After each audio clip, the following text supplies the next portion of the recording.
আল্লাহ বলছেন ওয়ালা তাফাররাকু, তোমরা দলাদলি করিও না। এখন দলাদলি করব না, তাহলে কোন দলে আমরা থাকব? এখন বর্তমান সময় আপনি যদি লক্ষ্য করে দেখেন, এক নয় দুই নয়, মুসলমানদের মধ্যে একাধিক দলে বিভক্ত হয়েছে। তো এই ওয়ালা তাফাররাকু এই টুকুর ব্যাখ্যাতে মুফাসসিরিনে কেরামগণ লিখেছেন যে তোমরা দলাদলি করিও না, অর্থাৎ তোমরা একটাই দলে, একটাই পথে, একটা মতেই থাকো, তারই নাম হলো আহলে সুন্নাত ওয়াল জামাত। বলেন সুবহানাল্লাহ। আজি জানে মুহতারাম, এই আহলে সুন্নাত ওয়াল জামাত কাকে বলা হয়? ইসলাম জগতে মুসলিম জাহানি প্রসিদ্ধ চারটি মাযহাব হানাফি, শাফঈ, মালিকি, হাম্বলি, এই চারো মাযহাবকে যারা মান্য করে চলে তাদেরকে বলা হয় আহলে সুন্নাতে ওয়াল জামাত।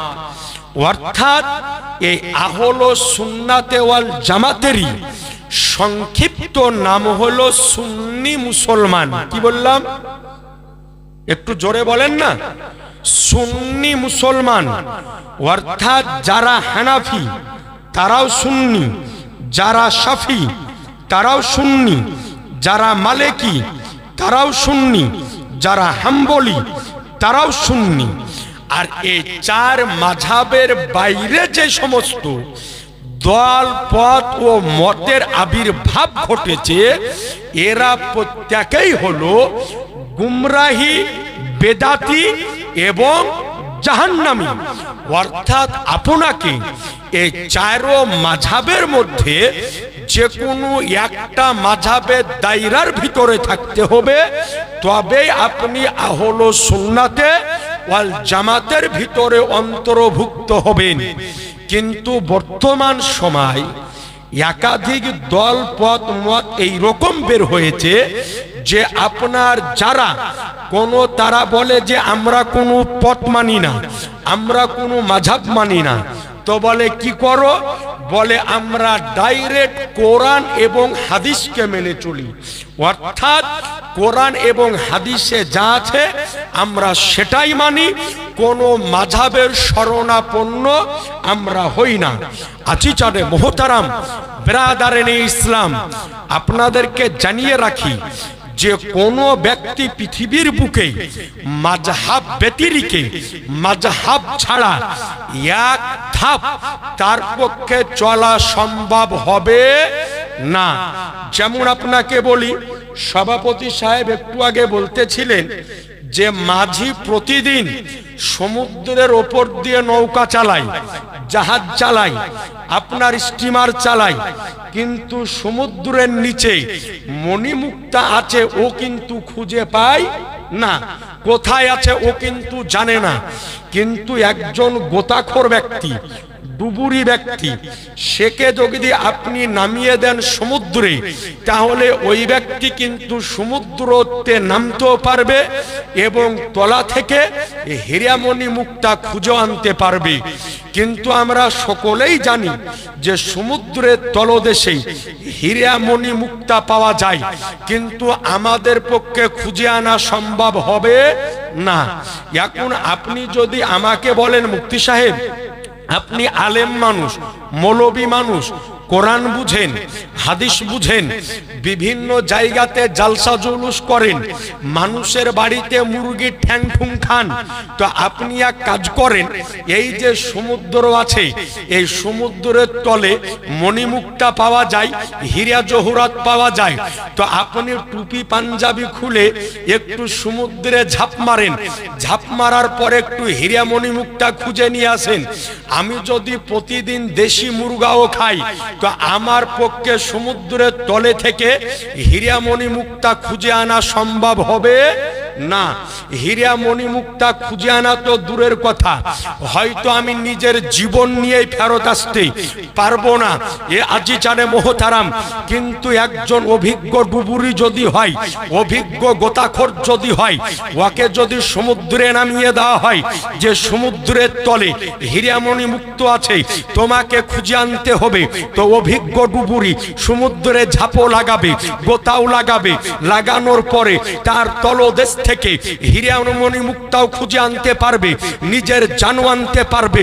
তো বলার উদ্দেশ্য হলো এটাই যে যদি সমুদ্রের তলদেশ থেকে হীরামণি মুক্তা খুঁজে আনার জন্য অভিজ্ঞ ডুবুরি হওয়ার প্রয়োজন যদি পড়ে, তো কোরআন ও হাদিস হলো তার চাইতে মহাজ্ঞান সমুদ্র। ওই মহাজ্ঞান সমুদ্র থেকে আজকে মশলা মাসাইল ইস্তেমবাদ করার জন্য, তাখরিজ করার জন্য এই কোরআন ও হাদিসের আজকে অভিজ্ঞ ডুবুরি হওয়ার প্রয়োজন আছে।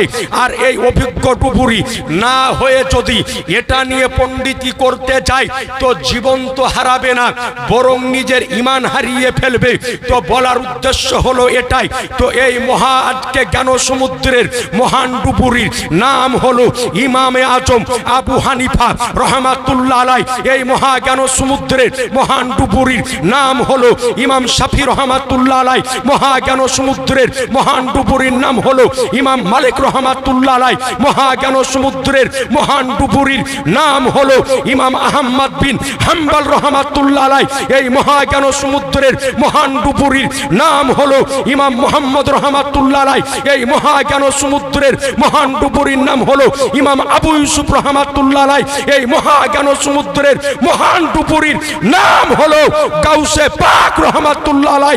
এই মহা জ্ঞান সমুদ্রের মহান ডুবুরির নাম হলো আলা হযরত রহমাতুল্লাহ আলাই।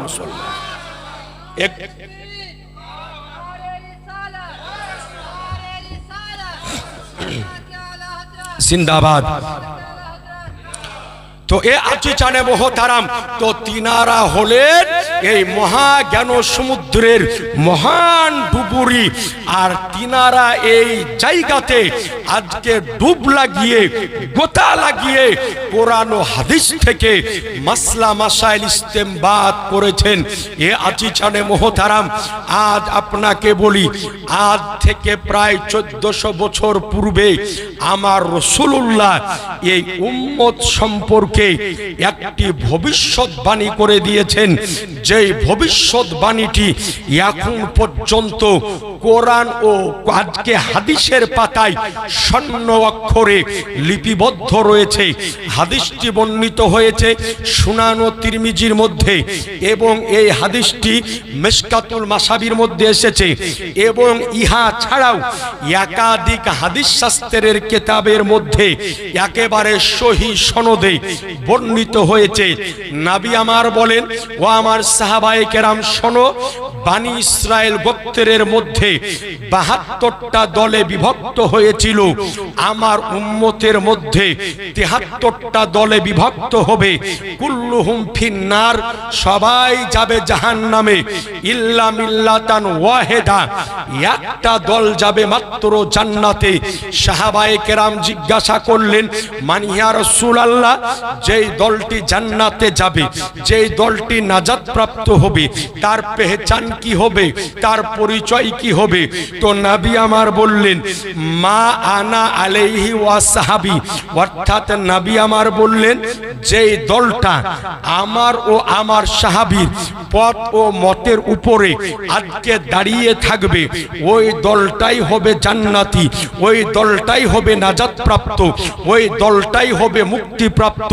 অর্থাৎ নবী আমার এই কথা বলেননি যে সমস্ত মানুষের মধ্যে 73টা দলে বিভক্ত হবে, বরং নবী আমার বলেছেন ওয়া তাফতারিকু উম্মতি, অর্থাৎ আমারই উম্মতের মধ্যে 73টা দলে বিভক্ত হবে। অর্থাৎ এই হাদিস থেকে এটাই বোঝা গেল যে 73টা দল নামাজ পড়বে, 73টা দল রোজা রাখবে, 73টা দল হজ করবে, 73টা দল যাকাত দিবে, 73টা দল তাসবিহ করবে, 73টা দল তাহলিল করবে, 73টা দল টুপি পরবে, 73টা দল পাঞ্জাবি পরবে, 73টা দল মসজিদ বানাবে, 73টা দল মাদ্রাসা বানাবে, 73টা দল কোরআন পড়বে, 73টা দল হাদিস পড়বে, 73টা দল বুখারী পড়বে, 73টা দল মুসলিম পড়বে, 73টা দল আবু দাউদ পড়বে, 73টা দল নাসাই পড়বে। এর মধ্যে 72টা দল জাহান্নামে যাবে, একটা দল মাত্র জান্নাতে যাবে। মুসলমান নবী আমার বলেছেন একটা দল মাত্র জান্নাতে যাবে। আচ্ছা বলেন, নবীর কথা সত্য না মিথ্যা? একটু জোরে বলতে হবে। নবীর কথা হলো সত্য, অর্থাৎ নবী বলেছেন যে 73 দলের মধ্যে 72টা দল যাবে জাহান্নামে, একটা দল মাত্র যাবে জান্নাতের ভিতরে। এখন এই যে একটা দল জান্নাতে যাবে, তো কোন দলটা জান্নাতে যাবে? বর্তমান সময় একাধিক দল বের হয়েছে। এর মধ্যে একটা দল আছে যাদের নাম হলো দেওবন্দ। নাম শুনেছেন? ওদের নাম হলো দেওবন্দ। আপনি দেওবন্দকে যাওয়ার পরে যদি জিজ্ঞাসা করেন যে হ্যাঁ গো, নবী বলেছেন 73 দলের মধ্যে একটা দল জান্নাতে যাবে, তো ওই দলকে, তো দেওবন্দের লোকেরা বলবে ওটাই হলাম আমরা, তুমি আমার দিকে চলে আসো। এরপরে আরেকটা দল আছে দেওবন্দেরই চাস্তো ভাই, তার নাম হলো তবলিগ জামাত। নাম শুনেছেন? মসজিদে মসজিদে হাড়ি কলসি নিয়ে তবলিগ করে বেড়ায়। আজ একটা কথা আপনাদেরকে ক্লিয়ার করে দিই, তাবলিগের বিরোধিতা আমরা করি না, তাবলিগ আপনি করেন। তাবলিগ মানে হলো প্রচার ও প্রসার করা। কিসের প্রচার করা? অর্থাৎ দ্বীন ও ইসলামের প্রচার করা। এখন বর্তমানে যারা তাবলিগ করে বেড়ায়, তো এরা বলে যে আমরা তাবলিগ করে বেড়াচ্ছি, তো দ্বীন ও ইসলামের প্রচার করছি, অর্থাৎ তাবলিগ করছি। তো তাবলিগ যদি করতে হয়, আর তাবলিগের অর্থ যদি হয় দ্বীন ও ইসলামের প্রচার করা, তো আপনাকে তাবলিগ করার জন্য যেতে হবে মন্দিরে, তাবলিগ করার জন্য যেতে হবে অমুসলিমের কাছে, তাবলিগ করার জন্য যেতে হবে বিধর্মীকের কাছে। কিন্তু এরা হাড়ি কলসি নিয়ে তাবলিগ করতে আসে মসজিদের ভিতরে। আচ্ছা বলেন, আপনাদের এই গায়ের নাম কান্তনগর নাকি? কান্তনগর। আপনাদের এখানে জুমা মসজিদ নাই ভাই? আছে। আচ্ছা বলেন, এই জুমা মসজিদে যে লোকগুলা নামাজ পড়ে, এই লোকগুলা হিন্দু না মুসলমান? এই জোরে বলেন না, মুসলমান। তো আচ্ছা বলেন, তো যে লোকগুলা মসজিদে গিয়ে নামাজ পড়ে ওরা তো সবাই মুসলমান নাকি বলছেন? তো ও এবার ওই মসজিদে আসে তাবলিগ করতে, মানে মুসলমানকে আবার ইসলামের দাওয়াত দিতে আসে। মানে এক ছেলেকে 14 বার মুসলমানি করতে আসে। কথা বুঝেননি? মানে একই মুরগি কেউ 3 বার জবাই করে। মসজিদে কিসের তাবলিগ? তাবলিগ মসজিদে হয় না। তাবলিগ যদি করতে হয় তো যেতে হবে মন্দিরে, তাবলিগ যদি করতে হয় তো যেতে হবে গুরুদুয়ারায়, তাবলিগ যদি করতে হয় যেতে হবে গির্জায়। কিন্তু তা না করে উনি হাড়ি কলসি বেঁধে তাবলিগ করতে আসে মুসলমানের কাছে, বলে আমরা তাবলিগে এসেছি। খবরদার, কোন মসজিদে যদি এই তাবলিগ জামাত হাড়ি নিয়ে আসে, তোর হাড়ি ধরে মসজিদ থেকে বের করে দিবেন।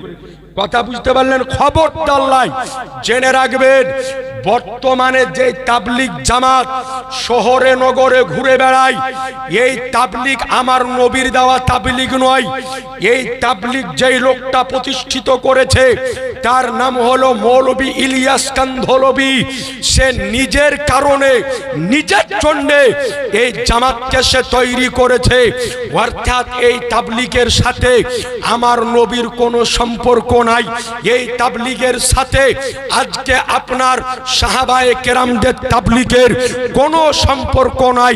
সুতরাং জেনে রাখবেন, আজকে এই তাবলিগ আসতেছে, আর আমাদের ঘরেরই কিছু মানুষ বলছে ভালোই তো বলছে, নামাজ পড়তে বলছে, রোজা রাখতে বলছে, হজ করতে বলছে, দরুদ পড়তে বলছে, কালেমা পড়তে বলছে, ভালোই তো বলছে, ওয়াল্লাহকে ওর পেছন পেছন ঘুরে চলে যাচ্ছে।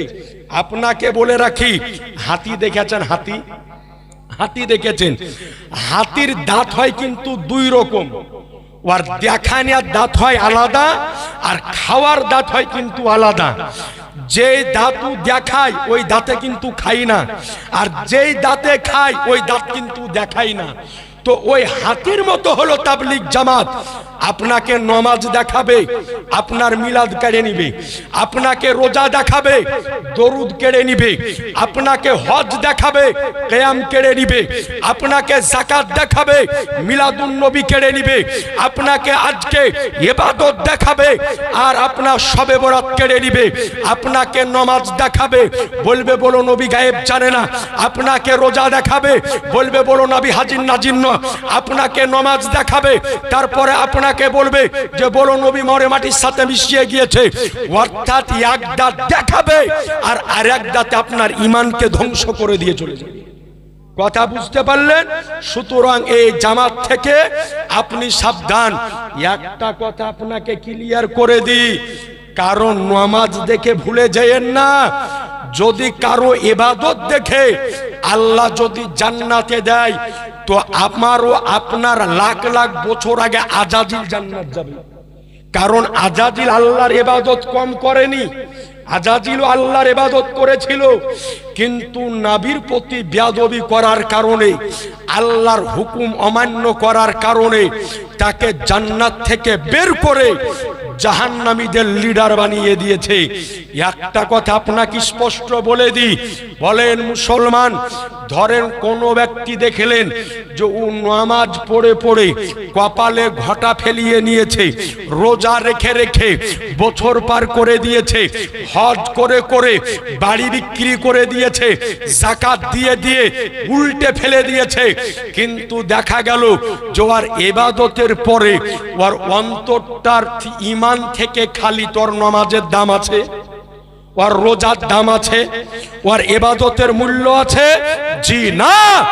এই কারণে কারো ইবাদত দেখে যাবেন না, যেতে যদি হয় তো তার ঈমান দেখে যাবেন। এই জন্য আপনাকে বলি যে আজ বর্তমান সময় অনেক আলেম বেরিয়েছে সোশ্যাল মিডিয়াতে, ও দাঁত চিপে চিপে নামাজ সম্পর্কে বলে, মেয়েদের পর্দা সম্পর্কে বলে। এর মধ্যে আপনাকে বলি, বর্তমান সময় একটা দল বের হয়েছে যারা নামাজে বুকের উপরে হাত বাঁধে। কি বলেন আপনারা তাকে? কি বলেন? আহলে হাদিস। ওরা নিজেদের নাম নিয়েছে আহলে হাদিস। আপনি মালদা চাচলের দিকে যান, ওরা বলে বাদিয়া। চাচলের লোকে বলে, ওদেরকে বলে বাদিয়া। এরপরে হরিশ্চন্দ্রপুর একটা থানা আছে মালদায়, ওদিকে যান, ওরা বলে জোলহা, ওরা বলে জোলহা।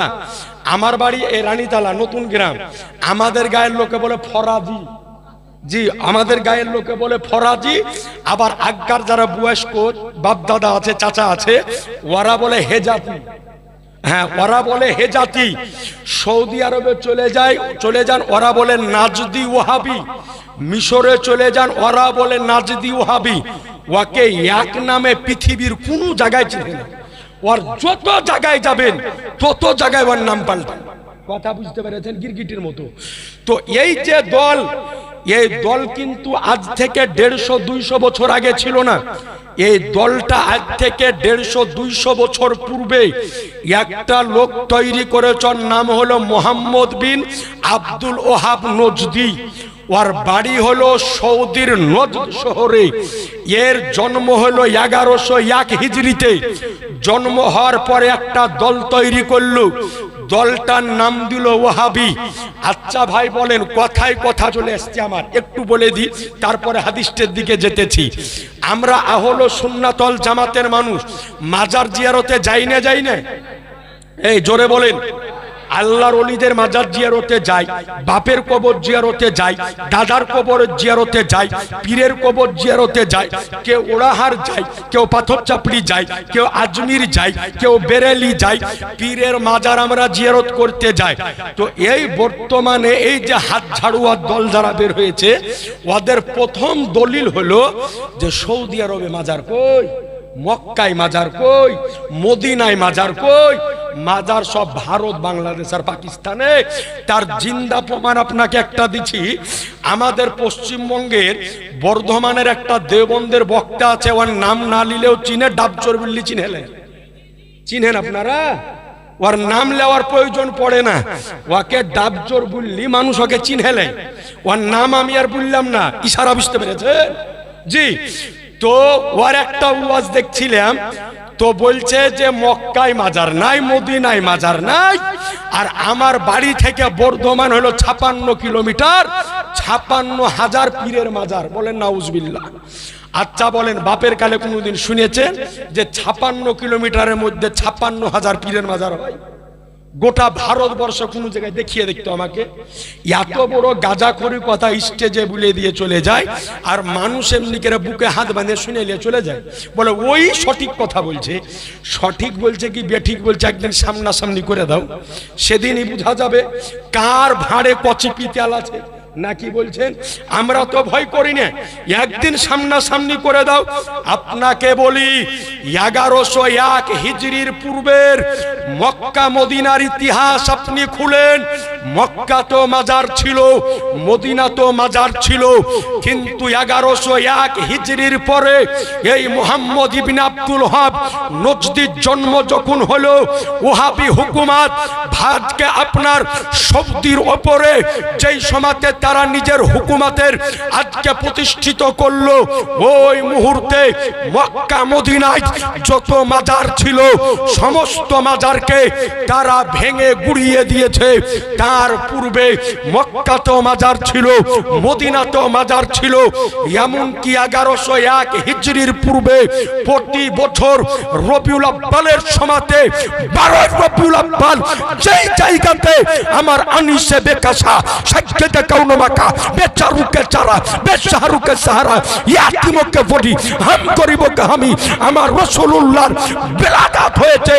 ওই জায়গাতে প্রতি বছর ঈদে মিলাদুন নবী পালিত হতো। মুসলমান আল্লাহ, নারে তাকবীর, নারে তাকবীর, নারে রিসালাত, নারে রিসালাত, মাসলাকে আলা হযরত, মাসলাকে আলা হযরত উলামা আহলে সুন্নাত, উলামা আহলে সুন্নাত। আজি জানে মুহতারাম, কিন্তু 1101 হিজরির পরে এই যখন ওয়াহাবি হুকুমত সৌদি আরবে যখন তারা নিজের হুকুমত প্রতিষ্ঠিত করলো, তারপরে সমস্ত মাজারকে আজকে ভেঙে গুড়িয়ে তছনছ করে দিয়েছে। আর আজকে বলছে মক্কায় মাজার নাই, মদিনায় মাজার নাই, কিন্তু পূর্বে মক্কা তো মাজার ছিল, মদিনা তো মাজার ছিল। এ আছি জানে মুহতারাম বিরাদারানে ইসলাম, তো আপনাদের নিকটে অনুরোধ যে এই যে বর্তমানে যে দলটা বের হয়েছে, এরা এদের একাধিক জায়গায় একাধিক রকম নাম, তো এরা নামাজের কথা বলে, রোজার কথা বলে, হজের কথা বলে, ইবাদতের কথা বলে, নামাজ পড়ে পড়ে কপালে ঘটা ফেলিয়ে নিয়েছে। আর এদের দেখে আমাদের ঘরেরই কিছু যুবক ছেলে বলছে, হ্যাঁ সঠিক কথাই তো বলছে, নামাজ পড়তে বলছে, রোজা করতে বলছে, কত সুন্দর কথা বলছে, ওর দলে যাব না তো কোন দলে যাব? শুনেলেন ভালো করে, আপনাকে বলে দিয়ে যাই, ওর সাথে নামাজ নিয়ে ঝগড়া নাই, ওর সাথে রোজা নিয়ে ঝগড়া নাই, তাহলে ওর সাথে ঝগড়া কি নিয়ে? ওর সাথে ঝগড়া হলো আকীদা নিয়ে। এদের আকীদা কত নোংরা। একটা আকীদার কথা আপনাকে বলে দিই, এগুলা আপনাদের সামনে জীবনও বলে না, আর এগুলাও শুনেও না। আর বর্তমানে যতগুলা প্রত্যেকটা গ্রামে যে 8টা-10টা করে ছেলে ওহাবি আহলে হাদিস বলেন আর লামুজাবি বলেন, এরা হচ্ছে কোনো আলেমকে দেখে লয়, মোবাইলে ওয়াজ শুনে শুনে। আপনি দেখেন মোবাইলে বক্তব্য শুনে শুনে ও মসজিদে নামাজ পড়তো নাভির নিচে হাত বেঁধে, যেমনই ওর ওই মোবাইলে বক্তব্য শুনেছে ওর হাত চলে গেছে বুকের উপরে। ওকে যদি ইমাম সাহেব বলছে যে হ্যাঁ রে তুই নাভির নিচে দুদিন হাত বেঁধে নামাজ পড়লি, আজকে তোর হাত বুকের উপরে কেনে? তো বলছে বুখারিতে হাদিস আছে। অথচ অরিজিনাল বুখারি ও বাপের কালে চোখে দেখে না। জীবনে কোনোদিন যে বুখারী মাদ্রাসায় পড়ানো হয় ওই বুখারী ও জীবনে কোনোদিন আপনার চোখে দেখেনি, অথচ বলছে যে বুখারীতে হাদিস আছে। আপনাকে কান্তনগর থেকে চ্যালেঞ্জ সহকারে, গ্যারান্টি সহকারে বলে গেলাম যে বুকের ওপরে হাত বাঁধতে হবে, এই মর্মে কোন সহি হাদিস, মারফু মুত্তাসিল হাদিস বুখারীতে নাই, মুসলিমে নাই, আবু দাউদে নাই, তিরমিজিতে নাই, নাসাইতে নাই, ইবনে মাজায় নাই। অর্থাৎ ৭৬ যে ৬খানা আজকে হাদিস রয়েছে, এই ৬খানা হাদিসের মধ্যে বুকের ওপরে হাত বাঁধতে হবে, এই রকম কোন স্পষ্ট মারফু মুত্তাসিল হাদিস নাই মুসলমান। তাহলে ও কেন বাঁধে? ও ওই মোবাইলে বক্তব্য শুনে বাঁধে। এরপরে নামাজ পড়তে পড়তে আগে আমিন বলতো আস্তে আস্তে, কিন্তু হঠাৎ ও এত জোরে আমিন বলা আরম্ভ করেছে যে ইমাম সাহেব ভয় খেয়েছে। ইমাম সাহেব যখন বলে ওয়ালাদ্দাল্লিন, তো এত জোরে আমিন বলে ইমাম মনে করে যে রেখে মনে হয় লুকমা দিয়ে দিল। জি, আপনাকে বলি, অথচ ওর বাপ, ওর দাদা, ওর 14 গোষ্ঠী নামাজ পড়েছে নাভির নিচে হাত বেঁধে। তো এখন আমাদেরকে বলছে একটা কথা আপনি স্পষ্ট বুঝেলেন, আমাদেরকে বলছে বেদাতি, বলছে যারা নাভির নিচে হাত বেঁধে নামাজ পড়ে, মিলাদ করে, কিয়াম করে, এরা হলো বেদাতি, জাহান্নামী। তো ওকে বলছি, হ্যাঁ রে ভাই, আমরা যদি নাভির নিচে হাত বেঁধে নামাজ পড়ার কারণে, মিলাদ করার কারণে, কিয়াম করার কারণে আমরা যদি বেদাতি হই, জাহান্নামী হই, তো তোমার বাপ কোন দলে ছিল? তো বলছে আপনাদের দলে ছিল। তোমার দাদু আপনাদের দলে ছিল। তা আমি বললাম যে ভাই, যদি আমরা এগুলা করার কারণে জাহান্নামী যদি হই, তো তোর বাপ আর দাদু তো আমাদের দলে ছিল, ওরা তো মরে গেছে, তো ওরা আছে কোথায় আছে? তাহলে ওর ফতো অনুযায়ী ওর বাপ দাদা জাহান্নামে আছে, তখন ওর জবান বন্ধ, আর কোনো কথা বলে না। কথা বুঝতে পেরেছেন? হ্যাঁ বলছি, ওটা আপনি বসেন, ওটাও বলে দিচ্ছি যে কয়বের হাত তুলতে হয় সব বলে দিচ্ছি, আপনি দেখে থাকেন, সব আপনাকে ক্লিয়ার করে দিচ্ছি। তো সুতরাং এদের আকীদা কত খারাপ আজকে ভালো করে শুনেলেন। এই বুকের ওপরে যারা হাত বাঁধে তাদের একটা মৌলবী আছে, নাম হলো তার মাওলানা ওয়াহিদুজ্জামান। তার লেখা একটা বই আছে, বইটির নাম হলো হাদায়াতুল মাহাদি।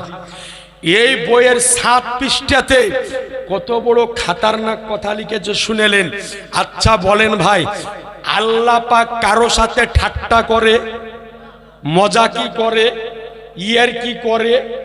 আল্লাহ কাউকে ধোকা দেয়? আল্লাহ কারো সাথে মাক্কারি করে?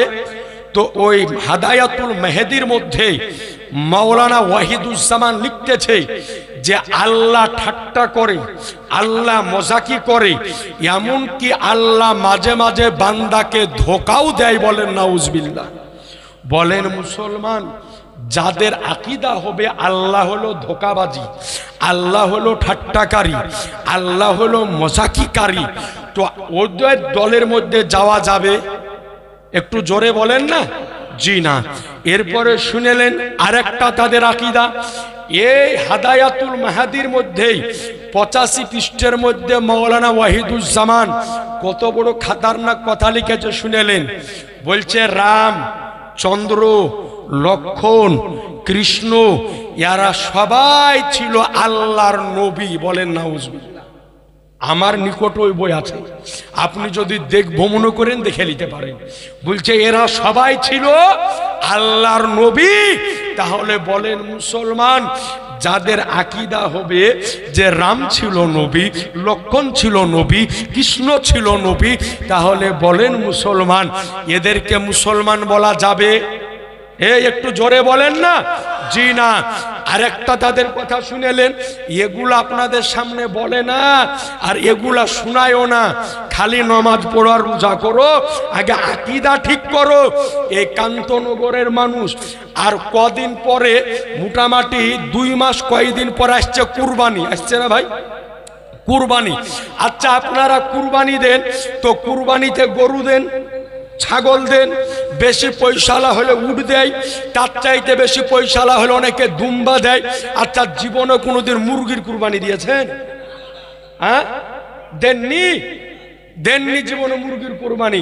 কিন্তু আপনি যদি ওহাবি যদি হন, তাহলে আপনার জন্য মুরগির কুরবানি দেওয়া জায়েজ আছে। বলবেন কোন কিতাবে আছে?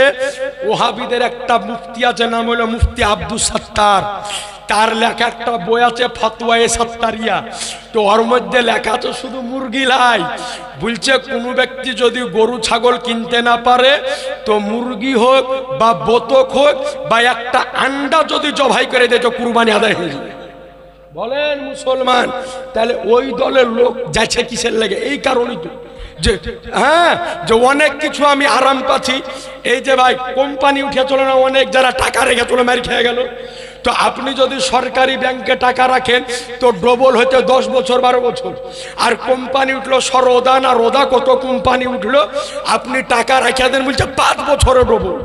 বলছে 5 বছরে ডবল লিবার বিটির বিহে দিবে। মানুষ দুনিয়া টাকা রাখলো, 3 বছর পরে কোম্পানি পার। কিসের লাগে ওখানে রাখলো? যে তাড়াতাড়ি ডবল পাবো। তো মানুষ আরাম যেদিকে পায় ওদিকেই যায় নাকি বলছেন? তো এই যে কুরবানির বাজারে গরু কেনার দরকার নাই, মুরগি জবাই করে দিলে কুরবানি হ্যাঁ লেন চলে গেল ওই দিকে। এরপরে শুনেলেন আর একটা কথা, এই ওহাবিদের একটা মৌলবি আছে, ওর বাড়ি হলো বাংলাদেশ। আর যত রকমের গোটা পৃথিবীর মধ্যে যদি আপনি খোঁজ করেন যে আগল পাগল ছাগল কোন দেশে বেশি বাস করেন, নাম হলো বাংলাদেশ। আপনি খোঁজ নিয়ে দেখেন, ওরে এমন এমন জিকিরের আবিষ্কার করে যে জিকির রাজধানী এক্সপ্রেস হবে না। জি, আপনি ওদের জিকির দেখেন, ওরা স্টেজে উঠে হুক হুক করে জিকির করছে। ও জিকির আগাও নাই পাছাও নাই, ও খুঁজে পাওয়া মুশকিল। মোবাইল আর একদিন একজন একটা জিকির দেখাচ্ছে, তো দেখলাম যে পীর সাহেব ওপরে জিকির করছে। মুরিদ নিচ থেকে এত জোরে লাফ মারলো যে পীরকে উল্টে ফেলে পীরের লুঙ্গি উদে মেল। আমার মোবাইল আছে গো, হ্যাঁ এমন জিকির। এরপর একজনকে দেখছি যে মৌলবি জিকির করছে, ও বান্দরের মতন বাস বাহে উপরে উঠে চলেছে, দেখেননি? তো এগুলা সব আবিষ্কার হয় বাংলাদেশ থেকে। আর যত প্রকারের আপনার উল্টা পাল্টা ফতোয়ার ডেলিভারি কুটে থেকে হয় মেড ইন বাংলাদেশ। আপনি খোঁজ নিয়ে দেখেন। এই যে ভাই কুরবানি আসছে, কি বলবো এদের কথা, মানে বলতে লাগলে বছর পার হয়ে যাবে। কিন্তু এদের যে ভুল কথা, এটা কম্পিউটারও লোড নেবে না, এত বড় বড় ভুল কথা বলে। আচ্ছা বলেন ভাই, গরুর গোশত খান তো? আরে মুসলমান গরুর গোশত না হলে জমেই না, নাকি বলছেন? বেটার বিহা জুড়েন আর বিটির বিহা জুড়েন, গরুর গোশত ছাড়া বুনি মানে না। তো গরুর গোশত খান। তো একটা গরু যখন জবাই করেন, তো গরুর যা আছে মাথা থেকে পা পর্যন্ত সব কিছু খায়ালেন না, কিছু কিছু ফেলে দেন? কিছু কিছু ফেলে দিতে হয়। এই যে বাংলাদেশের একটা মৌলবি আছে, ওর নাম হলো আহমদুল্লাহ। দেখবেন পাগড়ি পিঁধে না, আগুন মাসে বহুর মতন এমনি করে ঘুমটা দিয়েছে, মনে হয় যত লজ্জা লাগছে আসতে। ওরা পাগড়ি পরে না। আমাদের সুন্নি আলেমরা পাগড়ি পরে ওয়াজ করে, আমার ব্যাগও পাগড়ি আছে। আজকে ভাবলাম টুপিটা পরি ওয়াজ করি, তা টুপিটা পরি আসলাম। তো সুন্নি আলেমরা ওয়াজ করে পাগড়ি পরে, ওরা পাগড়ি পরে না, ওরা মাথা কি জানে মহতারাম। তো এই যে ওরা পাগড়ি পরে না, দেখবেন যে ওদের কারো মাথায় পাগড়ি থাকে না।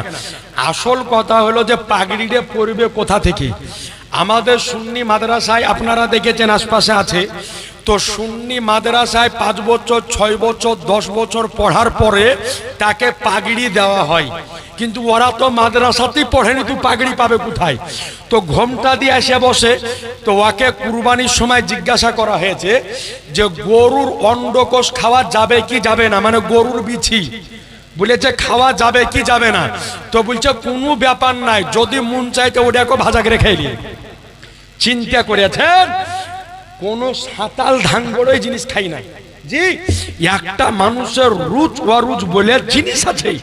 তো চিন্তা করেন, আজকে এই আপনার এই বিচি খাওয়া অন্ডকোষ খাওয়া দল, তারই নাম হলো ওহাবি। সাবধান, ওদের সাথে বেশি সম্পর্ক করিয়েন না, না হলে কবে যে আপনাকে অন্ডকোষ ভাজা করে খাইয়ে দেবে টের পাবেন না। জি।